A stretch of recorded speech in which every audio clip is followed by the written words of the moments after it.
So for today's session, we'll be talking about infrastructure as code using Crossplane, and we'll just be starting in a few minutes as we wait for at least a few more people to join in, and then we get going.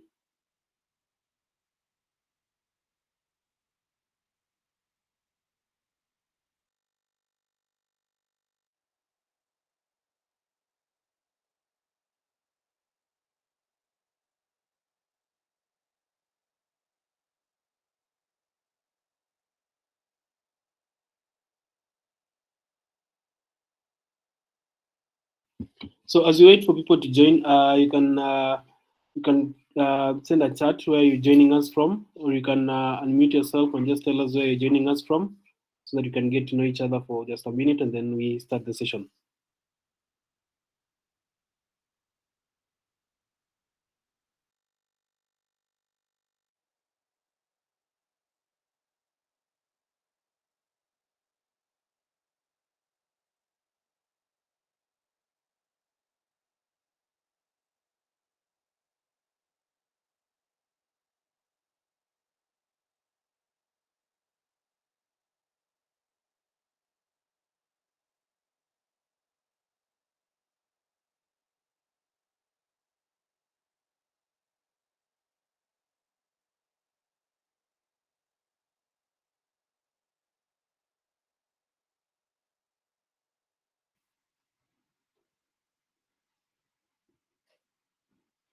So today we'll be talking about infrastructure as code using Crossplane, and our presenters will be Winnie and Brian.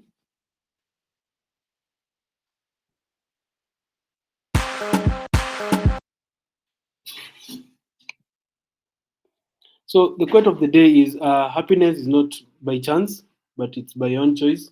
So you either choose to be happy, or you're looking for sadness. But I think happiness is the better option of the two. So the agenda for the meeting, we'll have an icebreaker. After that, we'll talk about the meeting expectations, and then I'll introduce the community, and then the session will begin from there. So the icebreaker. First of all, I was asking the question, where are you guys joining us from? Please feel free to pop in the chat and tell us where you're joining us from.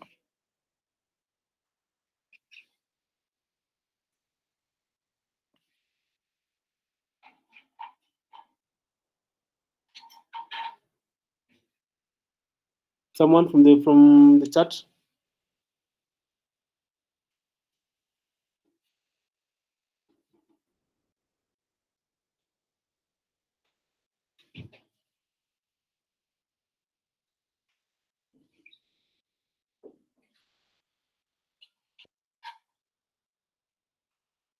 Winnie stand in from Thika Road. Someone else?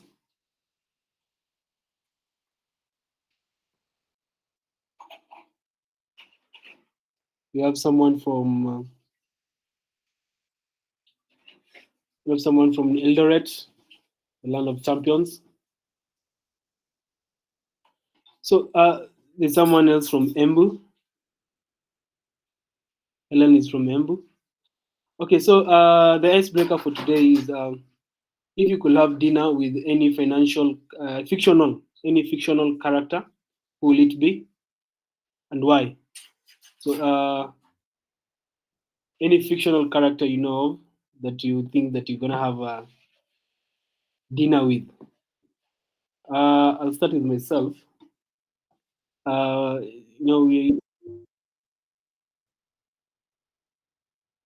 For me, the fictional character I'll have lunch with, or I'll have dinner with, will be Spider-Man. I'm a fan of comics, and I find Spider-Man to be my best comic person.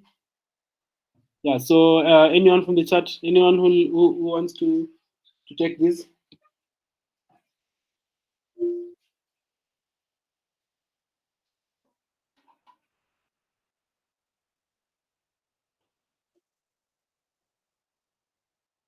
The icebreaker is if you could have dinner with any fictional character, who will it be and why?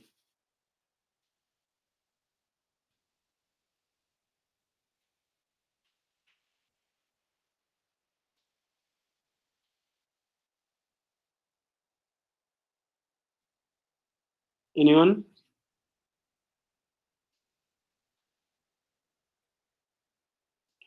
Joseph is saying uh, Captain Sparrow. Then is saying Phil, Phil Dunphy from Modern Family.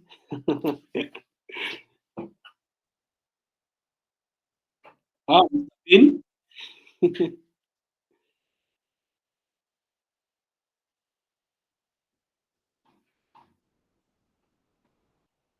Black Panther.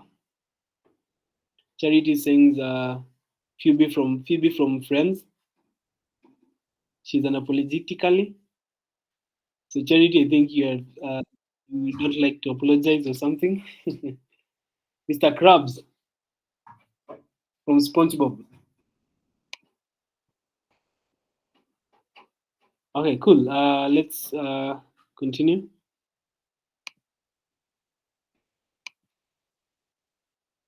So the in-house rules. First, you have to mute yourself when you're not speaking. If you have something to add on or something to say, you just raise your hand and then we'll let you speak. You can use the chat box and at any given time to ask question or comment on something. We encourage everyone to be respectful and be curious. And it's a session to learn something. So need to be curious. So about the community, our mission is to create a supportive and inclusive community that values diversity and support learning and growth. Our vision is to be a leading DevOps community in Nairobi and beyond. We want to drive innovation and empower professionals to excel in their careers, and through different sessions like the one we're having today. So behind the team, we have behind the back room. We have some people who manage the community. We have Samuel Kadima, who is the founder. We have Mamoon, who is the assistant director. We have Maslin Munchama, who is the community outreach manager. We have Samson Kalume, the programs lead. We have Ian, myself, I'm the treasurer and assistant community outreach manager. We have Alvin Dungu, who is the projects lead. Emma Gashoki, events and social media manager. We have Lawrence Juma, the assistant events manager. Franklin Odd is the administrator. Ivy Jepto is the creative manager. Daniel Orega is the assistant creative manager, and Nguyo Ivan is the assistant project lead. These are not the all members. We have a very big pool of members, and we are encouraging those of you who want to come and assist us in managing the community. Feel free to reach out. So if you want to help, you can help the community by running workshop. You can give talks. Uh, you can help us connect with different DevOps professionals. Another great way is giving us feedback from our events and sharing ideas on how we can make the community better. You can also be sharing our posts on our channels and encouraging people to attend these our events. You can also help us in documenting activities and organizing events. So for today, we'll be talking about infrastructure as code using Crossplane, and our speakers will be Winnie, Gakuru, and Brian Tarno. And from now on, I'll give them the chance to take over from this. Uh, if you have not joined the community, please you can join our LinkedIn. We have a WhatsApp group, we have Twitter, and we have Discord. I'll give you a minute to just scan the code and be able to join our group and be able to contribute as Winnie and the team gets ready to present.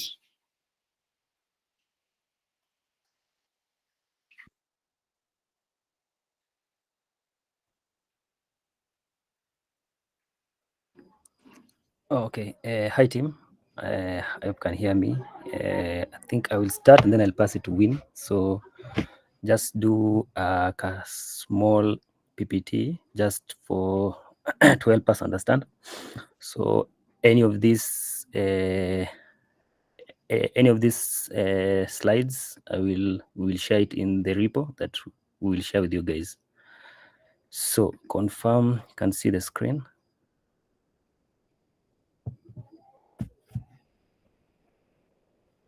Yeah, we can see a screen, Brian.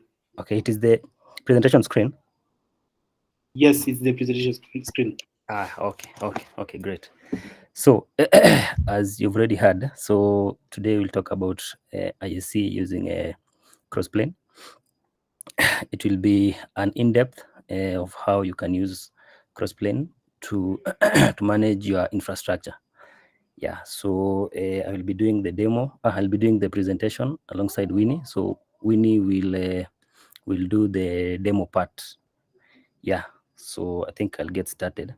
So before we dive into Crossplane, for us to fully uh, understand what has enabled the the creation of this, for example, a Crossplane or a Flux or even Tecton. I think I did a demo on Tecton a while back. So we need to understand how this all started. So in 2014, Kubernetes was open sourced, and it was turned over into CNCF. I think we all know this in around in 2015, and this now enabled enabled open source projects, which among them now is Crossplane. Yeah, so so ideally this is ideally is just extending the Kubernetes API. So I think maybe the first question is, what is Kubernetes API? So according to the official documentation of Kubernetes, it is the core Kubernetes control plane. The core Kubernetes control plane is the API server. The API server exposes the HTTP API that lets end users the different parts of your cluster and the external components. So like ideally it's just extending the Kubernetes API. So this I just took it from the official documentation, but basically it's just extending the Kubernetes API. So there are two main ways, and there is one that we will focus in, and the main one is using a custom resource definition, which is our number one point here. I've called it custom resource. So it let you declares how the API server should provide your chosen resource API. So ideally, I know we have all worked with the Kubernetes. So if you look, for example, you're deploying something like a deployment, like the resource will be created, and then it will be like that resource, like let's say the definition will be stored in an etc data store. But now for us to be able to provision that resource, we need a controller. So majority of this already comes with Kubernetes. But now if you want to do your own custom resource, so you'll now create your custom resource, and then now after that you will need a controller. Now the controller now is what will monitor the etcd, and then if there is new changes, it applies the changes. If it's an API call, maybe to an outside service, all that can now be accomplished in the controller. So we'll get into much details in the next slides, just for the definition part. Yeah, and I think for our main focus will be the point number one, but also we have point number two here. You can also extend Kubernetes API by implementing an aggregation layer. So in the documentation, in the PPT, I've linked the documentation. So when you get the PPT, you can just click the link here, and it should take you to the official documentation if you have any more questions on that. So as I was saying, we have some terms here, CRDs, controller, and operators. So so as I've said, the CRDs enables you to define your own custom resource. And then now for the custom resource to be deployed, you need now a controller. And then if you package now like the two, you can now automate this with an operator. So I've just done the official the official definition here, but from my own understanding, I feel like that is the easiest way to explain them. On to the next slide. So with that knowledge, now what is Crossplanes? Now Crossplane is an open source project that extends Kubernetes API to allow users to manage infrastructure alongside application workload. I think for most people, we manage our application with the Kubernetes, but infrastructure ideally, mainly if let's say, I think the most common tool that I can think of is Terraform, that that most companies use. But now with the Crossplane, you can be able to manage all this, like your application with Kubernetes, both the application and the infrastructure. Yeah, so I think on a high level, that now is what a Crossplane enables enables you to do. Now, why Crossplane? So ideally, there are a lot of reasons why you should go with the Crossplane.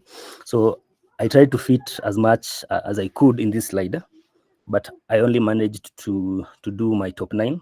But there is a long list.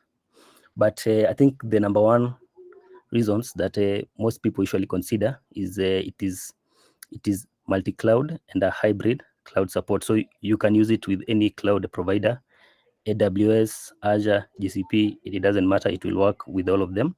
Unlike some, for example, for AWS, the cloud is called the cloud formation, which is only limited to AWS. And then the point number 2, which takes advantage of Kubernetes, you don't have to define the, or to worry like where to store the state file. So it manages the state for you. For example, in Terraform, you need the terraform.tf, I think state, I think it's called that one. Then you manage it, let's say in your S3, or depending on where you store. But now with this, it is stored automatically in the etcd. So you don't have to worry where do you store this, how do you lock it, and all that. That is handled by default. And then now where Crossplane beats Terraform is the drift detection. Now the main challenge with the Terraform is that, yes, you have, let's say you've used the Terraform to deploy, for example, an S3 bucket, and then someone accidentally deletes the S3 bucket. Now that the bucket will be deleted until you do another Terraform apply. But now with Crossplane, it will monitor the state that is stored in the etcd versus what is running in your environment. So even if someone accidentally deletes the S3, after a minute or so, the S3 will be back up, or the EC2, depending on which infrastructure you are managing with the with Crossplane. So with that now, we will truly have the infrastructure as code. Even if, for example, someone does like a ClickOps, it will be automatically reverted back. And if you look at aspects, for example, if you need to update a DKS, you will just define the version that you want in your in your resource definition files. Then automatically the cluster will be upgraded in the background. So so a lot of these features have been unlocked with the Crossplane. And then the fourth point is the infrastructure as code. So it allows you to define the infrastructure as code. I think that one is self-explanatory. And then our point number 5, infrastructure composition. So with Crossplane, you can compose infrastructure resources and services into high-level abstraction. So I think there is a shift towards having our tools. Let's say we do like a platform for developers to be creating their own infrastructure without worrying which tool is running in the background, just providing that abstraction. Now with the Crossplane, we can be able to achieve this. So what they will only provide is something called a claim, and then now that claim will be able to provision. So the claim is, if you think of Terraform, I think it's the TF vars, just what do you need in environment. If it's a if it's a VPC, just the cider block and all that, and then the VPC should be automatically created. And then it also comes with observability and control. It is API driven automation. So with this, we can be able to integrate with other tools. And then immutable infrastructure. Now, when you update like something on a resource, it takes the immutable approach where it's not that you are reconfiguring, but it's more like you are destroying and coming up with now with like a new tool that has the more configuration. And then continuous delivery of infrastructure. I think for that point, it's self-explanatory. So I didn't see the need of adding the like a definition on it. So now to the main question, which I know most guys are asking: when do you use Crossplane and when do you use Terraform? So I don't think there is a straight answer to this, but I think for me it depends on your specific requirements and the context of your infrastructure management. So on a high level, if you mainly use Kubernetes, it would be a good idea to try a Crossplane. So Crossplane is more tightly integrated with Kubernetes and is suitable for organizations that strongly focus on Kubernetes native workload, while Terraform provides a broader infrastructure management solution that is not limited to Kubernetes environment. So I think also to add on this, I would say that I think one thing about Terraform, it's okay.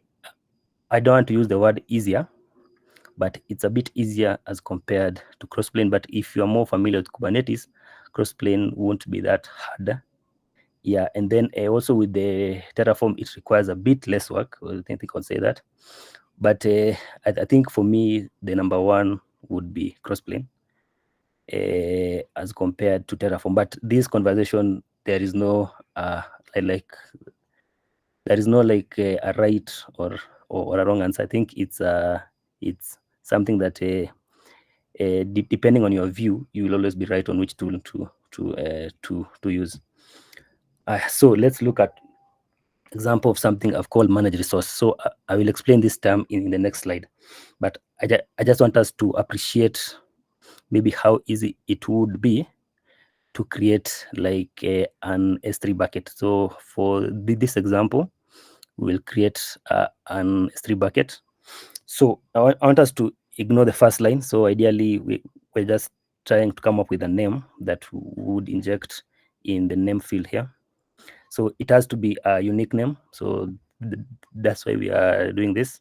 So we can ignore that one. So I want us to focus from the API version up to here, the name. So you can see. So assuming now we've installed the Crossplane in our cluster, 1, and then 2, we've installed the provider. So for for our case now, the provider, and then now alongside the provider, we need now the provider config. So for the provider config, it will enable us to authenticate to our AWS environment. So for this, you just do a secret, and then with your, for AWS, with your, I think it's called the access key and the secret key, and then now you will, and then now that now will be used to authenticate to your cluster, and with that, you can be able to deploy an S3 from your Kubernetes cluster. So we will see this in the demo, but we will not do the S3. I think when we get there, we'll know which resource we'll build. But just something to note, this only creates the S3. So we know there are other components within the S3, for example, the policy that we will need also to create another managed resource alongside that. So there's a documentation for Crossplane that will show you all these resources that you need to create for you. And then now you'll choose maybe which one will you create. For example, you'll do an S3, you do a bucket policy, you do SEL. Then now all that now, you will now create your S3, all the services that are under S3. Yeah, so I think we will look at that example when we get to the demo. Now to how it works. So I think for this, I've tried to show a simple example, but basically we just define like our CRDs, and then now the controller is the one now which will now having provided our provider config, it will authenticate to our cluster, and it will be able to create our S3 bucket. So majority of this has already been explained in the documentation. So I think I won't go into much details, but I think when we see the more of the demo, it will make more sense. But on a high level, provider's CRD will map the individual resource inside the provider, and then when Crossplane creates and monitor the resource, now that is what is called managed resource. Now the resource that is being created by Crossplane will now be called the managed resource, and actually you can do the kubectl command, and then you should be able to see if it has synced and all that. So all this we will see in the demo in a short while. Yeah, so I think I've already explained down here all this. Now to some common terms that that will come across when we interact with the Crossplane. One is provider. I think I've already mentioned the provider. Then we have a provider config. We have managed resource. I think for these three, I've already explained. We have a composition resources, composition resource definition, and the claim. I think I've also mentioned the claim. So majority of this, I've already explained them here. So I think when we get this document, we should be able to just go through them and understand this. And then majority of this, they will be easy to fully understand when you interact more and more with Crossplane. Yeah, so I think with that, now we can go to the demo. I think I can now pass it to Winnie. If you're ready, Winnie, you can take it over from there. Thank you.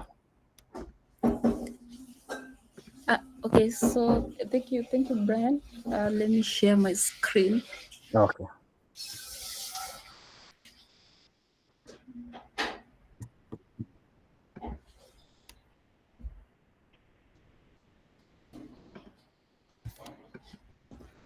Kindly confirm you can see my screen. Yes, Winnie, you can see your screen. Okay, thank you. So Brian has already given the overview of whatever we are, an introduction to Kubernetes API, the CNCF, and even Crossplane. Now let's jump to the demo and demo whatever we had prepared today. So I've already shared a link to the GitHub that we had set. And just maybe I can just highlight, but this is the repo, and some of the things to note when you want to do this, or maybe you want to follow along. These are some of the things, the prerequisites you need to follow through. At least a Kubernetes cluster, it doesn't have to be production ready or costly. It could be a minikube kind, provided it's just a cluster. The user should have the permission to create the pods and all that. We will be using Helm to install some of the Crossplane packages. AWS account. If time allows us, we were targeting to create a multi-cloud infrastructure that is in AWS and also in GCP. Okay, so for this demo, we have set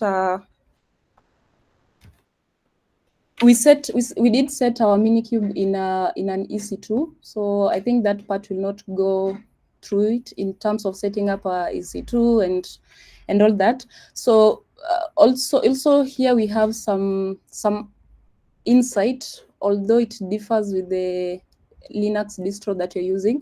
In our case, you are using Ubuntu distro. So if you'll be using Ubuntu, this can help you. If it's not, you will follow the guide.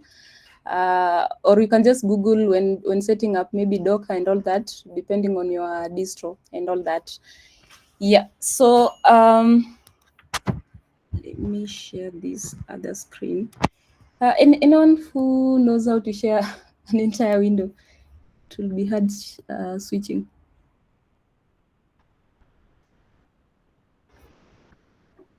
Yeah, Winnie, when you share the screen, up there's an option for window. Thanks, Brian. I've seen it. All right, as I mentioned. Winnie, just 1 minute before you go on. Okay. Kindly just zoom in to the terminal. Just make it bigger so that you can see when you're doing the demo. Just zoom in a little bit more. Okay. I'm not a presenter guru. Anyone who knows how to zoom in. Just use the control plus with the plus. Control and then the plus.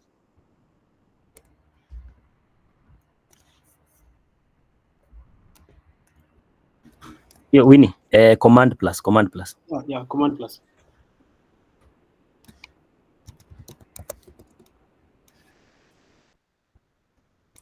Is that better? Yeah, that's better. Okay.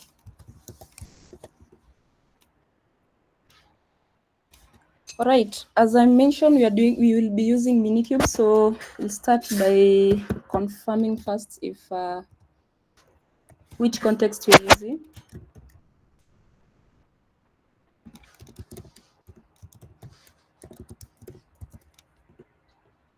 Yes, so we're having our Minikube set it here. Because of time, I'll not destroy it and start it, but it's new. I just spin it while Brian was doing his demo. So we can start. So the first thing, if anyone maybe is following the guide, so the first thing will be to install our Crossplane core. I mentioned we'll be using Helm. So just do Helm.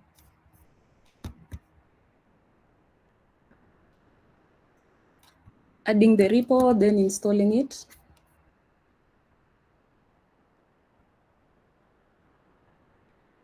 All right, so once that is done, we can verify if that one has been set.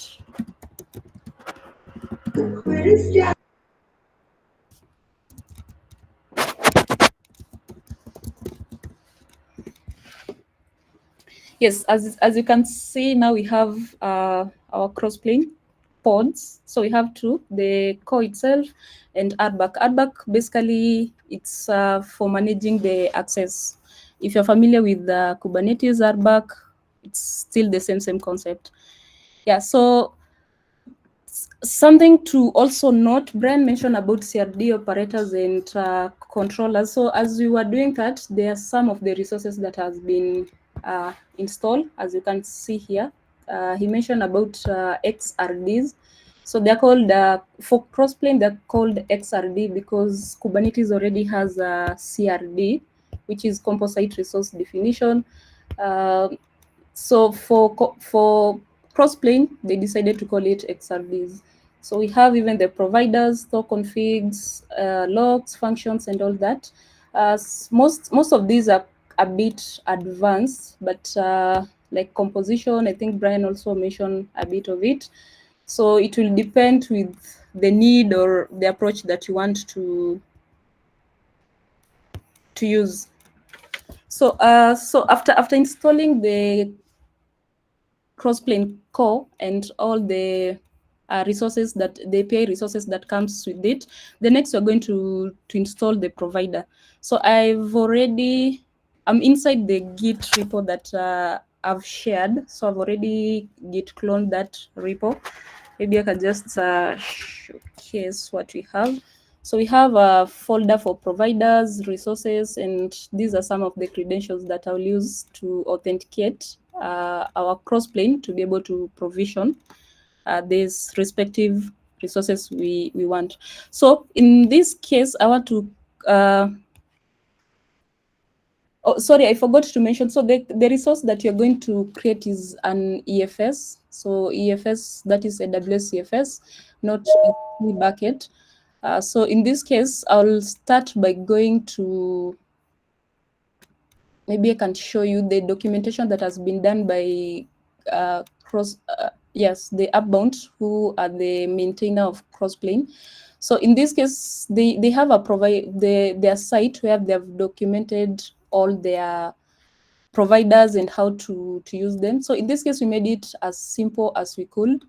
So when you go to providers, there are since it's it's open source, there are so many providers here, and even you, if you can come up with maybe a provider leveraging that is Kubernetes API, and come up with your providers. You'll be able maybe to share yours, and once it has been approved, you can share. They can approve. So in our case, we have several. I chose provider family AWS, and in it we are just interested with the EFS. So the beauty of this is you can decide, because there's usually this when it comes to Kubernetes native applications, there's usually the aspect of downloading a lot of CRDs and API resources, which makes the cluster to become slower and all that. So there's that aspect, or that question where people usually question, like, you're introducing so much load to the Kubernetes, which eventually will affect cost and performance. So in this case, you can decide you don't want to install everything. So in this case, for us, we're just going to our EFS direct. So the first thing you can do is to get its provider. So in our case, this is the next step that you're supposed to do to install this provider. So I had already put it in our Git. So I'll just do kubectl.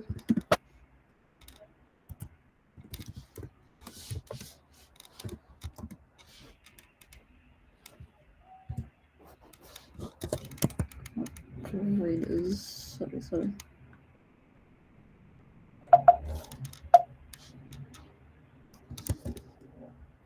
So.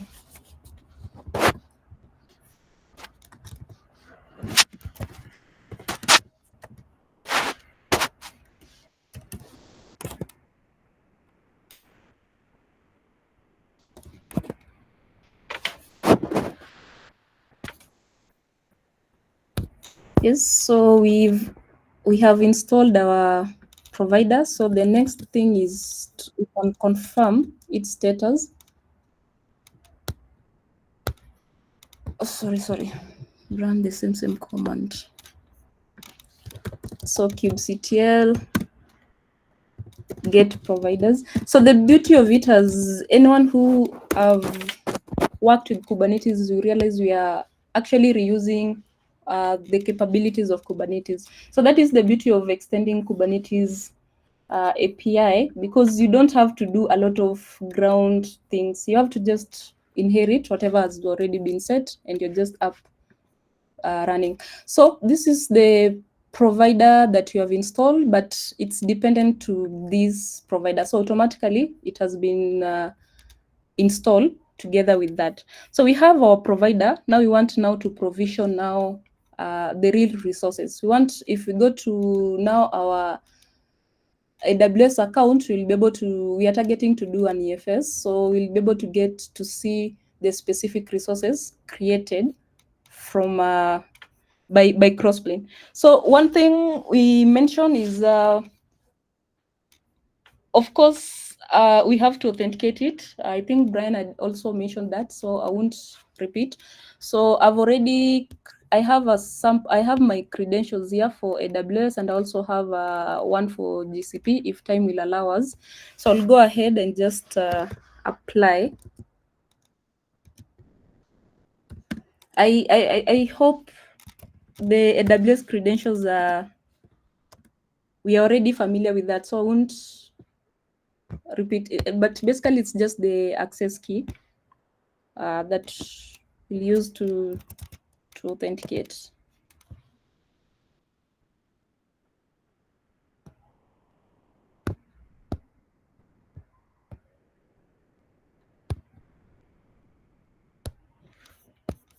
Sorry, I've not provided even the. All right, so we have our secret. So if we can just do kubectl get secret.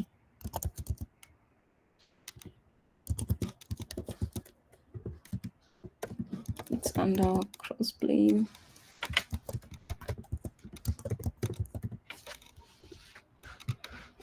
And there we have our secret. So now we have our secret. We have done our provider. So we have to create a provider config. That one had already also been mentioned by Brian.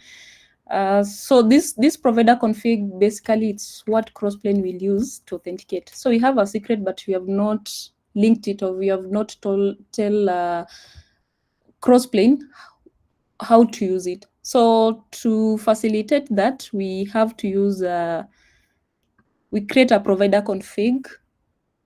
This is the time I'll just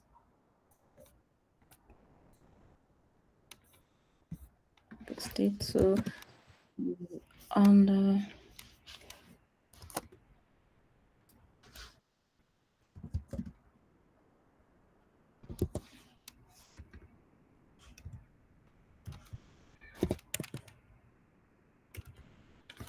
so this one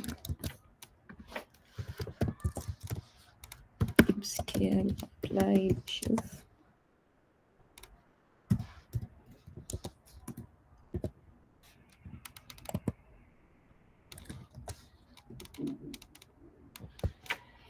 Yes, and we have our provider created.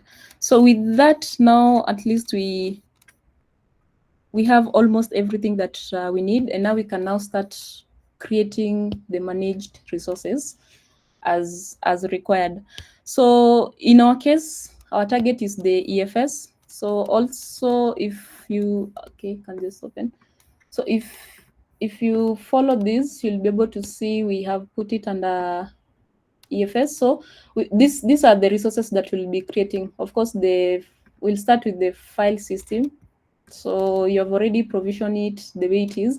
And also just to note that we are defining our resources in terms of using the Kubernetes manifest notations. So it has to have the API version, kind, metadata, and spec, just like the way we do our deployments and everything. So if the beauty of using this thing is you just need to know Kubernetes and everything else will flow. So the same applies with something like Flux, Tecton, and all that. You just need to know Kubernetes, and then you need to understand maybe what you want to achieve.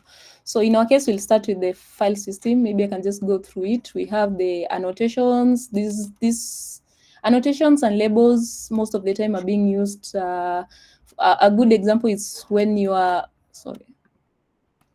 creating a service, you have to use the label to link it to the specific deployment or the specific pod. So the same concept applies. So when maybe we are referencing, because this access point will be linked to this file system, it will have to use this label so that Crossplane will know which file are we targeting, or maybe mount target. The same, most of these are self-explanatory, like the name, this will be the name of the resource, the for provider, the name, that is the specific, okay, this is the Kubernetes name, this one, but this now it will be the application name. So we'll also do access point, mount target, replication, and all that, but I can just sample a few. So coming back, the same is under resources, so I'll just start with the file system.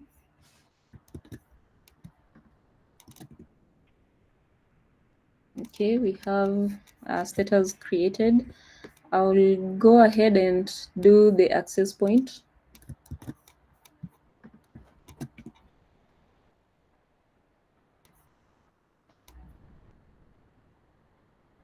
And I can go ahead and do the mount target. And finally, replication.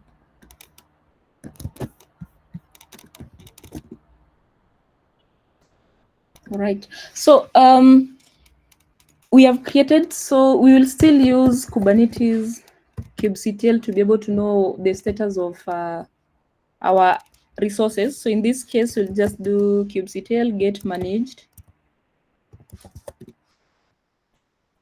And as you can see, these are the resources that we have created. We have the name, the status, is it ready? Sync status also, external name and age. So since we have just done that a few seconds ago, so that process is still ongoing. So at some point, your resources might be having an issue, maybe missing credentials or maybe wrong credentials and so on. You'll still use the same concept of Kubernetes in troubleshooting your the way we troubleshoot our applications. So in this case, let's assume this one has failed. We'll just do kubectl. Sorry.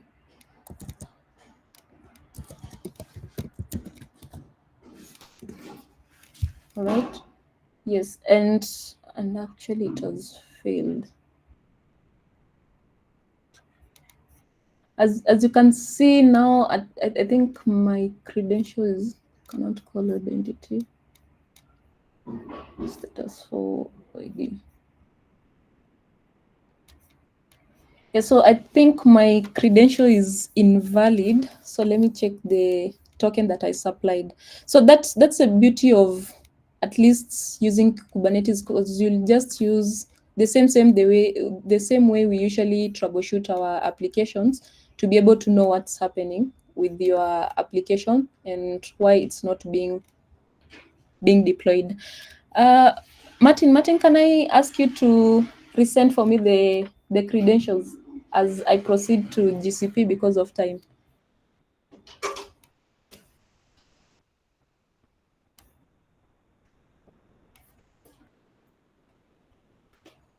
Okay. So as Martin is doing that, because I see we have like 8 minutes, let me proceed to GCP. So with GCP, the same cluster can be used to provision whatever resources that you want.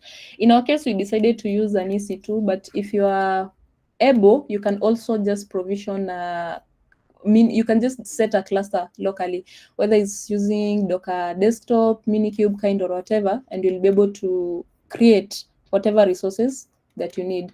So in our case, you're targeting to do storage in a Google Cloud, and the same process will follow. So when you go to Abound providers, so you'll be able to, you can search for GCP.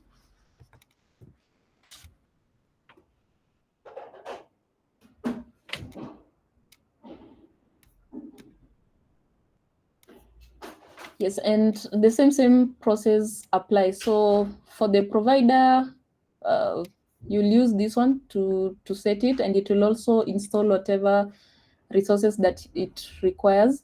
And then in our case, we need a storage. So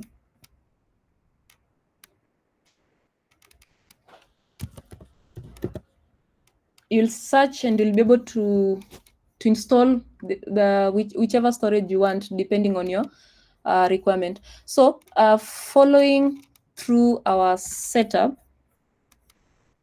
so the first thing we'll need, since already we have already set up our Crossplane, so we won't go through the same process again. So the first thing we'll do is creating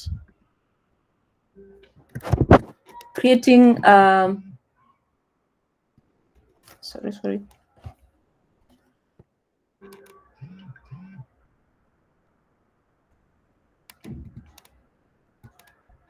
So creating the credentials again. Wait, thought I have a GCP here.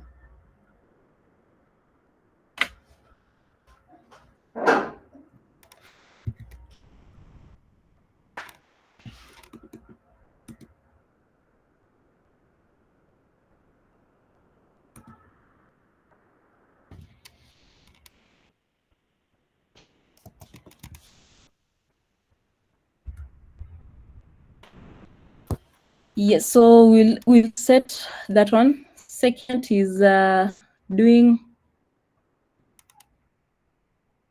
since we're doing the storage, so we'll just go ahead and as you can see, the path is under resources, GCP and all that. We create the GCP storage. The same we did for AWS. We also need the providers, because the provider will be used to authenticate. And then now we'll be able to proceed and now create the managed resource. So let me a moment, I check if I've received the credentials. In case of any question, you can ask now as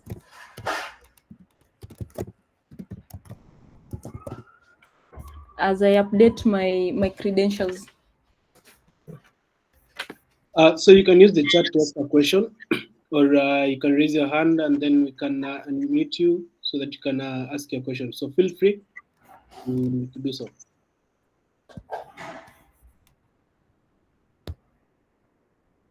I have to go offline so that I don't share my credentials.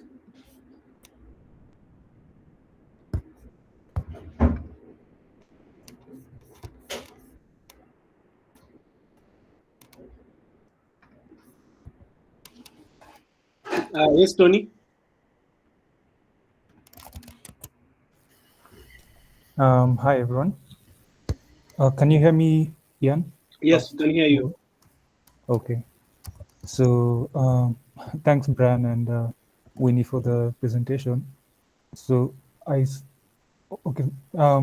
in one of the commands you put in, Winnie, there was like a kubectl get managed, and I wanted to know if that's like that was like a cross-plane thing that you put in, or it was from like, yeah, I didn't know. Is that like a custom resource that you added when you added the Crossplane components?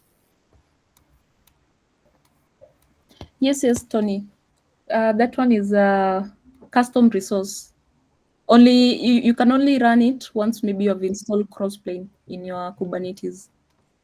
Oh, okay. Okay, then that helps. And then the other thing is when you're installing the providers for Crossplane.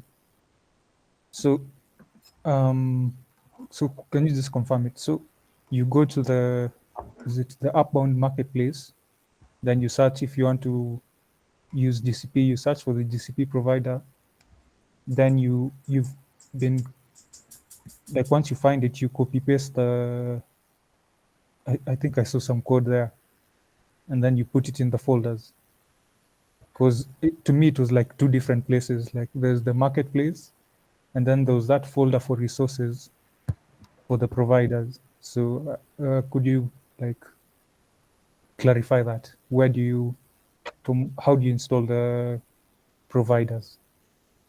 Okay, so first of all, this is our repo. So in case someone will want to follow what we did today, you can also follow the same, including the setup and all that. And I also extended that by explaining where, maybe the question will be, where did you get these files?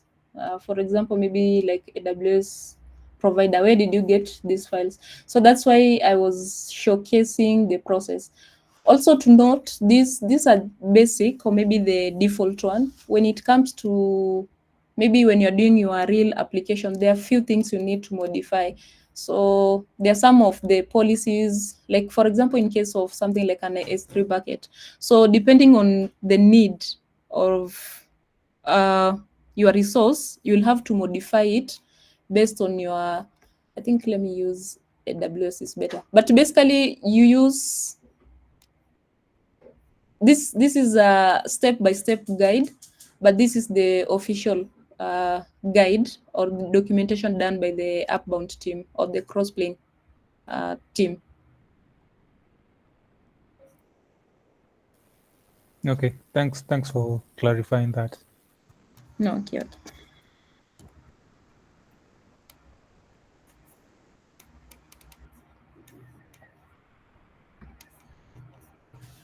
Okay, a moment to just update my credentials.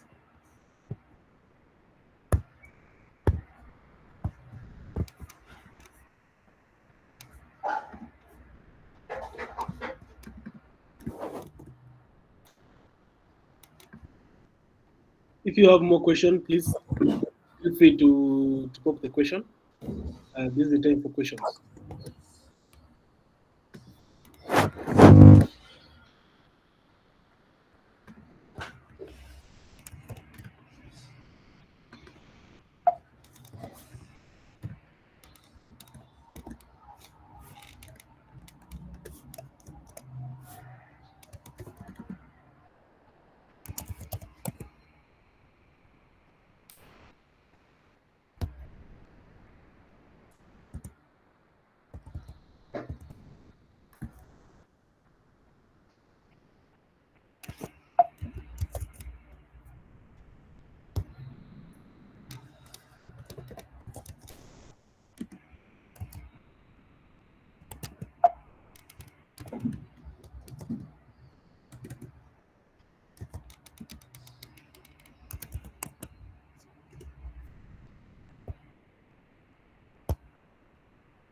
No question. Maybe Brian, you can be engaging. I don't know why these credentials are not working.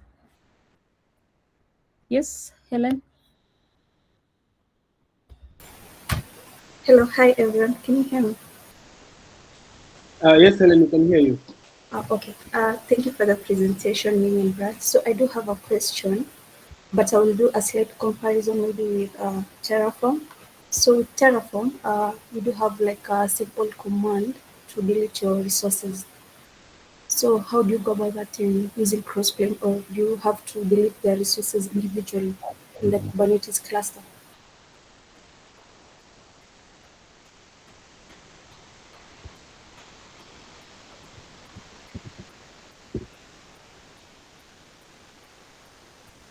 Brian, are you able to take the question?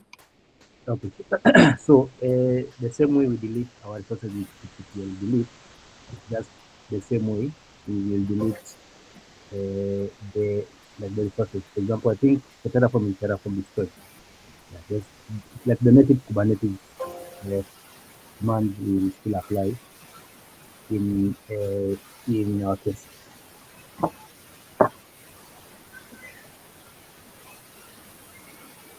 Helen, was that satisfactory? Okay, so you just have to delete the resources individually. The managed resources. Okay. Yeah. Okay, thank you. So we have another question from Charity. Charity, the floor is yours. Hi, I also have a question. I'm also going to compare it. I'm also going to do a comparison with Terraform. So in Terraform, let's say you edit your configuration and probably you've created a resource, let's say a VPC, and then you come and it's already created in your like hapo hivyo kwa AWS, I don't know, in your console.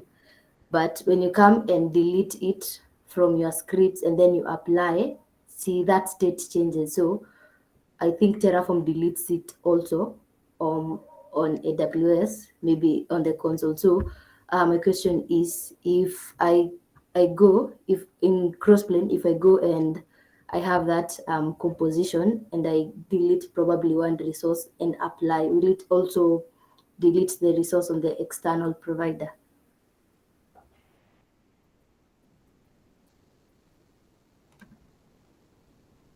Sorry. Oh. Brian can take. Okay, so there's a way. I think Winnie will confirm this. There's a configuration we can set so that when we delete, okay, for example, let's say we're using Flux, and then we have stored our manifest in the repo, and then we accidentally delete the repo. So there's a way we can set, when you're setting up the Crossplane, so that you tell it that in case I accidentally delete my files in Git, do not remove my resources from AWS, or you can also enable that. Yeah, Winnie, maybe you can comment that. Yeah, deeper. Yes, you're right, Brian. Okay, I don't think that it's not like that you've deleted it, but you've edited your scripts and just removed probably that resource. Maybe kama ni a subnet umetoa, but then kama ulikuwa umeapply before, so that resource ina exist kwa your cluster na ina exist kwa the external resource. Uja delete, just edit and then uka apply. So sijui kama mnanielewa, and then after umeapply ita delete hiyo nini kwa external, ama do you have to like do a reconciliation?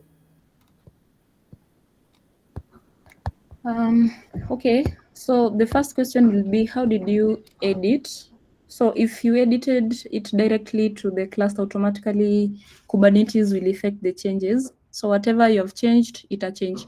Also, Brian mentioned about it being, is it mutable?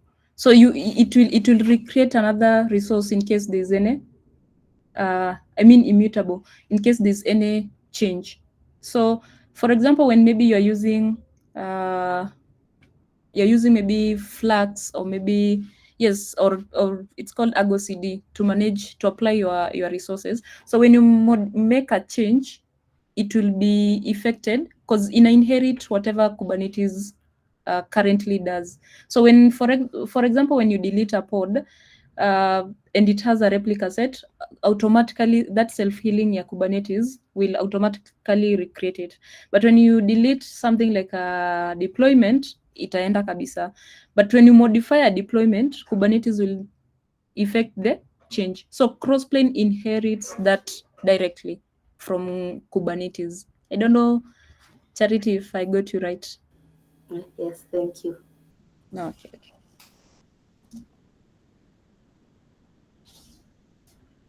I think the demo god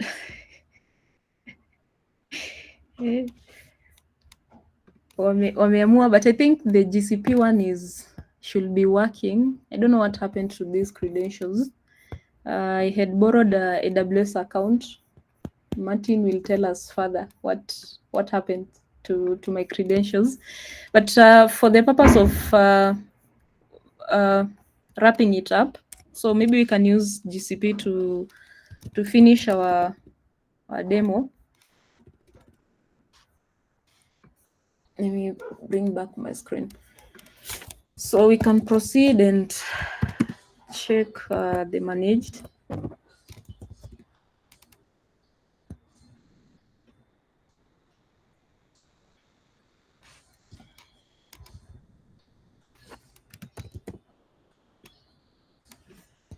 Yes, so this one, I think if we describe most of these, they are dependent, they are waiting for the file system to come up. The file system is not allowed based on the credentials that I've provided. It's not allowed to. Okay, a moment, kubectl get managed. Yes, so for now, we can assume the for AWS. So I think for GCP, this is the resource that I created. So bucket.storage, and as you can see, the status is ready. Has it been synced? Yes, and all that. So at some point, the status can be ready, but synced can also be false, depending on it can get an issue. So maybe, for example, you're creating the same resource with the same maybe ID or something is colliding. So it will be ready, but it cannot be synced. So the same troubleshooting process will kick in. So I'll just describe it, check for any errors, logs, and all that until you get the issue. So when you go to our GCP, I hope my does not.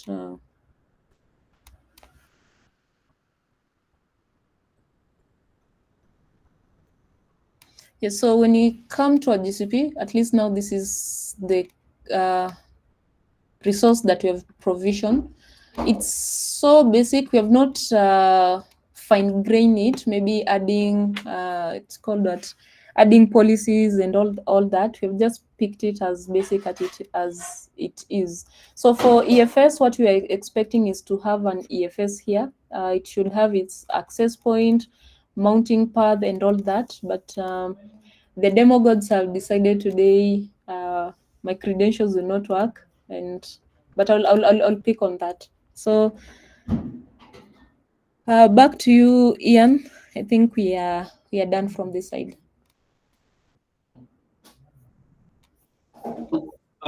Thank you very much, Winnie and Brian.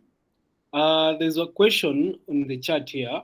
Can you just give something small about GitOps with Crossplane? Just something small on that. Just touch on it.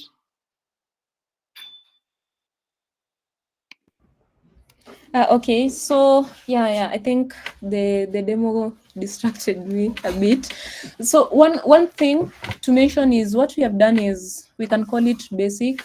You can go further and use advanced bit of it. That is using things like compositions, definition, packages, and all that to come up with a production ready kind of solution. So one way of making it more effective is you can combine GitOps with now Crossplane to come up with I can call it a super solution.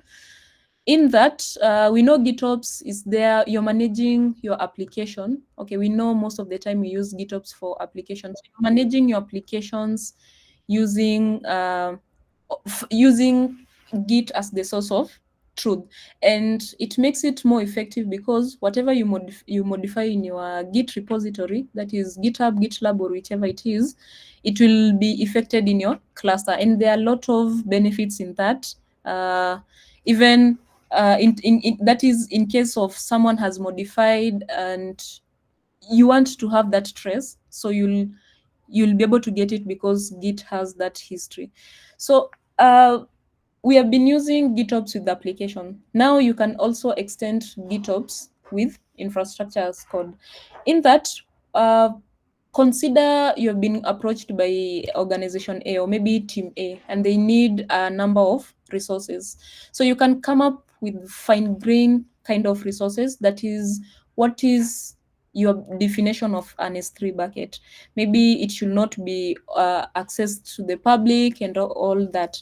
Then you have packaged it together. That is S3 bucket. You have ECR, everything that team A requires. You have packaged it you have used something like maybe Tecton to even do the pipeline and push it to an ECR, and now you have a package. So when you have a package and you push it to OCI, for you to provision that or to have that, let me call it that physical resource. In our case, let's say something like what we have done here with the storage in GCP.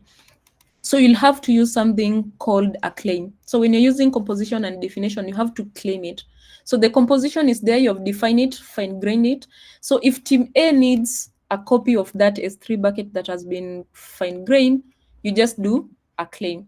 So here you can use now GitOps, that is Flux. You have a repo where each team can be able to claiming whatever, let's say an S3 bucket from the composition that you have done using code. So anytime someone maybe request a new resource, they just commit that claim and automatically everything. And remember, GitOps is leveraging Kubernetes also. So whenever change is made on that repo, Crossplane will be able to effect it. And this extend that aspect of Kubernetes, which okay, I'm feeling like combining GitOps and Crossplane, it will be a bit complex for most of those who maybe are new to Kubernetes itself. But when you have GitOps itself comes with its wide benefits, and now you're combining the same benefits with infrastructure as code using Crossplane, which is also using or leveraging the benefits of Kubernetes. And the outcome solution, it becomes quite effective in terms of efficiency, and it saves time. So the numbers of errors you'll have are reduced because you'll not be doing kubectl apply. You'll not have an embarrassed moment like I've just had, my credentials not working and all that, because everything has been set as code. And before you change it, you have to follow the right path. So I don't know, Keith, if that is okay. Yeah, I think that would be fine. We have another question from Helen, or a comment from Helen. Hi again. Mine, I guess it's clarification. So, is it possible to use both Terraform and Crossplane in the case that maybe you will want to, because for Crossplane to work, you need a running cluster, right? So let's say I will use Terraform to provision the cluster and then now continue with the Crossplane. Can both of them work together in that case? Yes, they can work together. Actually, they can work together in so many ways. You have used the option of just provisioning the cluster, but if you check Crossplane documentation, there's also a plugin or maybe a provider for Terraform. So you can also just run run Terraform inside Crossplane. And also, if you go deeper, you check Crossplane deeper, that is on the developer aspect of it, it's using Terraform in the background. So they can co-work together. Oh, okay, thank you.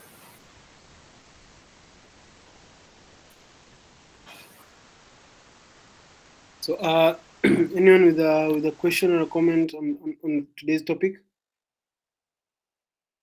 as we wind up?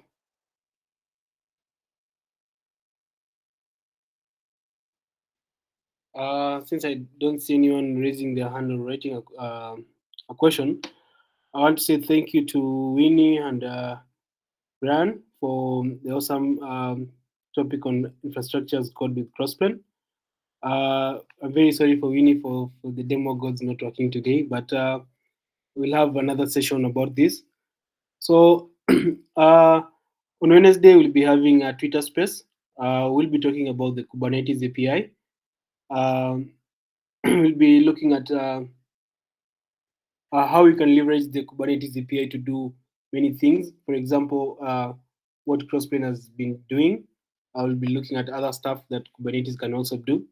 So we'll be seeing you guys on Wednesday at 8 p.m. From our Twitter page. Kindly log in, and we'll have an awesome discussion that day. With that, we're coming to the end of the session today. Feel free to leave at your own time. Thank you, guys, and have a lovely week ahead. And remember to plant trees tomorrow.